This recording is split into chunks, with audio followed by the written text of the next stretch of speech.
आता बातमी अमरावती विधान परिषदेची आहे, कारण या निवडणुकीत मोठा ट्विस्ट आलेला आहे। काँग्रेस उमेदवार हर्षजित देशमुख निवडणुकीतून अचानक गायब झालेत। खासगी रुग्णालयामध्ये उपचार घेत असल्याची सूत्रांची माहिती आहे। निवडणूक सोडून रुग्णालयामध्ये भरती झाल्यानं मात्र चर्चांना उधाण आलेलं आहे। एकीकडे तोंडावरती निवडणुका आहेत आणि त्यातच अमरावती विधान परिषद निवडणुकीमध्ये काँग्रेसचे उमेदवार हर्षजित देशमुख हे अचानक गायब झालेत आणि त्यामुळेच जोरदार चर्चा सुरू झाल्या।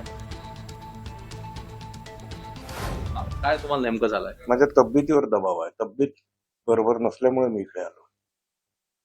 मला 3-4 दिवसापासून थोडं अस्वस्थ वाटत होतं आणि काल अस्वस्थता खूप वाढली। एकदम छातीत दुखायला लागलं, घाम फुटला आणि कसं मानसिक घाबरल्यासारखं वाटत होतं।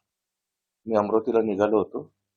माझे सगळे जेवढे सोबत काम करणारे काँग्रेससाठी मित्र जे आहेत त्यांनी लगेच गाडी वापस केली, फिरवली आणि चला म्हणे आपण पहिला दवाखान्यात जाऊ।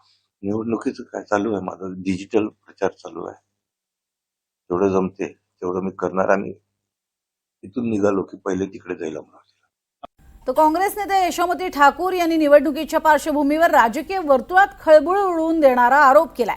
काँग्रेसचे उमेदवार हर्षजित देशमुख यांनी ऐन निवडणुकीच्या तोंडावर 15 ते 20 कोटी रुपये घेतले अशी जोरदार चर्चा आणि हे सर्व प्रकरण मॅनेज असल्याचा संशय त्यांनी व्यक्त केलाय। हर्षजित देशमुख हे नागपूरमधील एका खासगी रुग्णालयामध्ये आयसीयू मध्ये दाखल झालेले उपचार घेत आहेत।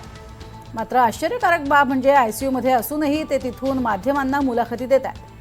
हा सगळाच प्रकार संशयास्पद आणि संतापजनक आहे अशी प्रतिक्रिया त्यांनी दिली आहे। खाजगी रुग्णालयामध्ये ऍडमिट आहे, आयसीयू मध्ये आहे आणि आयसीयू मधनं ते इंटरव्ह्यू देऊन राहिलेले आहेत। म्हणजे आता ही चीड येण्यासारखी गोष्ट नाही आहेत का?